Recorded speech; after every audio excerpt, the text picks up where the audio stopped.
ষষ্ঠমুখী ক্যাচালে পড়েছেন। আমরা কিছু হইলে বলি না ষড়যন্ত্রের শিকার, মানে 6 দিক থেকে তার জন্য যন্ত্র লাগানো হয়েছে, ডানে বামে, সামনে পিছে, উপরে নিচে। এটাই হলো ষড়যন্ত্র। ষড়ঋতু বলি না আমরা, 6 ঋতুর দেশ, এটা হলো ষড়যন্ত্র। ডক্টর ইউনূস এখন অষ্টযন্ত্রের শিকার, ষড়যন্ত্র রেখে এখন অষ্টযন্ত্রের শিকার, ধনীদের ষড়যন্ত্রের শিকার, ধনী মুনাফিকদের কবলে। ডক্টর ইউনূস এখান থেকে বাঁচবে কীভাবে? দেখেন কীরকম মুনাফিক হইতে পারে। ডক্টর ইউনূসের বিরুদ্ধে সবচাইতে বেশি সমালোচনা করে কি নিয়ে, যদিও সবগুলো সত্য না মিথ্যা এটা আপনারা ভালো বোঝেন। সবচাইতে বেশি সমালোচনা হচ্ছে ডক্টর ইউনূস আমেরিকার সাথে গোলামি চুক্তি করেছে, এক। দ্বিতীয়ত হইল ডক্টর ইউনূস আমেরিকার কাছ থেকে অস্ত্র কিনতে যাচ্ছে। তৃতীয় অভিযোগ হলো ডক্টর ইউনূস আমেরিকাকে চট্টগ্রাম বন্দর দিয়ে দিয়েছে। 4 নম্বর অভিযোগ হলো ডক্টর ইউনূস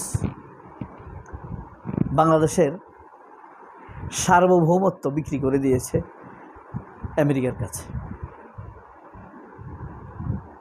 বাণিজ্য চুক্তি করেছে। এই অভিযোগগুলো কারা করে? সামনে বলবে, আমরা জানি যে এগুলা করে আবু আলম শহীদ, মাসুদ কামাল, আনিস আলমগীর, পান্না, তারপরে আপনার এই নাজদিন মুন্নি, আপনার নবনীতা চৌধুরী, এরাই কিন্তু এই জিনিসগুলো নিয়ে বারংবার আজিজ টাজিজ আরও অনেকগুলো আছে, সবগুলোর নাম তো আসলে ঠিক না। মোট প্রায় 70 জন লোক আছে যারা উপস্থাপক সহ, প্রায় 110 জন লোক আছে যারা ইউনূস বিরোধী প্রোপাগান্ডায় লিপ্ত। এখন এদের মুনাফিকিটা কোথায়? বাংলাদেশের সবচাইতে বড় গার্মেন্টস ব্যবসায়ী কারা? ইমপ্রেস, চ্যানেল আই, স্কয়ার, হামিম, ওই যে চ্যানেল 24 সমকাল পত্রিকা, এরা হামিম, রেনেসাঁস, এরা বড় বড় গার্মেন্টস ব্যবসায়ী। যমুনা, এদের পোশাক কিনে কে? আমেরিকা। কোনো ট্যারিফ নেই এখানে, অর্থাৎ শুল্ক নাই, ট্যাক্স দিতে হয় না। বুঝতে পারছেন? এখন আমেরিকা যদি বাংলাদেশের পোশাক না কিনে, আমাদের যত পোশাক তার আপনার 80% কিনে আমেরিকা এবং আমেরিকা কন্ট্রোল কান্ট্রিগুলো। আমি আমেরিকা কন্ট্রোল কেন বললাম? আমেরিকা কিনে একাই ধরেন 40%, এরপরে কানাডা আছে, ইউরোপ আছে, যা আছে না, যাদের সাথে আমেরিকার সম্পর্ক খুব ভালো। আমেরিকা যদি আজকে ইন্ডিয়ার উপরে নিষেধাজ্ঞা দেয়, ওই দেশগুলোও দিবে। যেমন অজিত দোভাল, ইন্ডিয়ার নিরাপত্তা বিশেষজ্ঞ একটা আছে না, খুনি, সে তাকে যখন আমেরিকা ভিসা নিষেধাজ্ঞা দিছে, জার্মান, কানাডা, ফ্রান্স, অস্ট্রেলিয়া এরা সবাই ভিসা নিষেধাজ্ঞা দিছে। এরকম ব্যাপারটা। এই কারণে বলছি 80% আমেরিকা এবং আমেরিকা রিলেটেড কান্ট্রি। এখন আমরা সবসময় আমেরিকার কাছে বিক্রি করি পোশাক, আমরা আমেরিকার কাছে থেকে কিছু তেমন একটা কিনি না, তাহলে লেনদেনটা তো হলো না, একতরফা হচ্ছে না। এই কারণে ডক্টর ইউনূস আমেরিকার সাথে একটা বাণিজ্য চুক্তি করেছে। এই বাণিজ্য চুক্তিটাকে এরা বলছে গোলামি চুক্তি। অথচ দেখেন আমেরিকা যদি এখন বাংলাদেশ থেকে পোশাক আমদানি বন্ধ করে, আমাদের কাছ থেকে কেনা বন্ধ করে দেয়, ফকির হয়ে যাবে এই হামিম গ্রুপ, চ্যানেল 24। এরপরে আপনার অবস্থা খুব খারাপ হয়ে যাবে এই যে বেক্সিমকোর পোশাক ব্যবসা আছে, চ্যানেল আই, ইমপ্রেস, এদের পোশাক ব্যবসা আছে, স্কয়ার, মাছরাঙ্গা টেলিভিশন।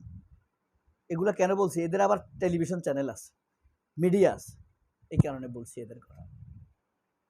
এরপরে কর্ণফুলী গ্রুপ, দেশ টিভি, সাবের হোসেন চৌধুরী, এদের দেশ টিভি আছে। এরপরে দেখেন আপনার স্কয়ার আছে, ইন্ডিপেন্ডেন্ট আছে, নাসা গ্রুপ আছে, হামিম গ্রুপ আছে, বসুন্ধরা, এরা আরও তো আছেই, প্রায় ৩১,০০০ কোম্পানি আছে ছোট বড়। এরা সবাই আমেরিকা ইউরোপে পোশাক রপ্তানি করে। এদেরকে বাঁচানোর জন্যই বা এই বিজনেসটাকে বাঁচানোর জন্যই ডক্টর ইউনূস কিন্তু এই আমেরিকাতে পোশাক রপ্তানি করে।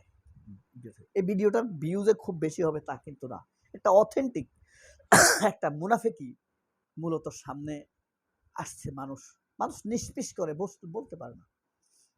এই যে হামিম গ্রুপ প্রতি বছর ইনকাম প্রায় ৪,০০০ কোটি টাকা আমেরিকা থেকে আমেরিকায় রপ্তানি করা হয়, আরও বেশি হবে।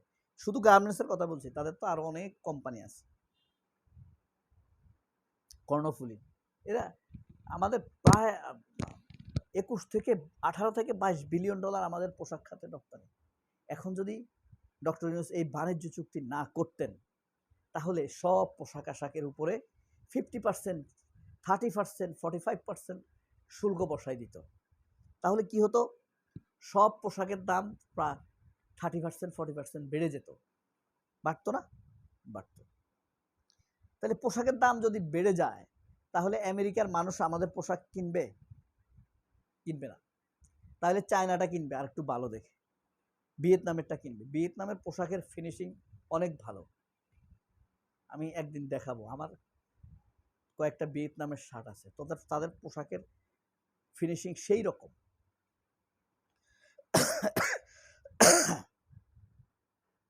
তো এই যে এদেরকে বাঁচানো, অথচ দেখেন সবচাইতে বেশি এই চ্যানেল 24-এ বসেই ডক্টর ইউনূসের বাণিজ্য চুক্তির সমালোচনা হয়।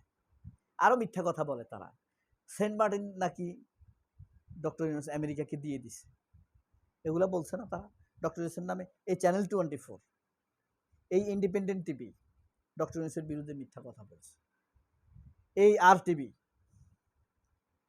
এই আপনার এই দেশ টিভি, এই চ্যানেল আই, এই মাছরাঙ্গা টিভি, এরা সবাই সমব্যবিহারে ডক্টর ইউনূসকে তুলোধনা করছে। মনে হয় যেন এই দেশের প্রধানতম শত্রু ডক্টর ইউনূস। এর ফাঁকে আরেকটা মিথ্যা কথা বলছে, সুইস ব্যাংকে নাকি সবচাইতে বেশি টাকা পাচার করছে ডক্টর ইউনূস। গত 17 বছরের তুলনায় 40%। এই যে গোলাম মাওলা রনি ইতর আছে না, মিথ্যাবাদী। আপনি নিজেই এটা দেখতে পারবেন। অর্থাৎ আমাদের তো অভ্যাস নাই যাচাই করার, নিজেই আপনি সার্চ করে দেখতে পারবেন, সত্য মিথ্যা যাচাই করতে পারবেন। এই ক্যাচালের রিচ ধনীদের কবলে ডক্টর ইউনূস, ধনী মুনাফিকের কবলে ডক্টর ইউনূস বাঁচবেন কিভাবে এখন? আল্লাহ হাফেজ, সালাম আলাইকুম।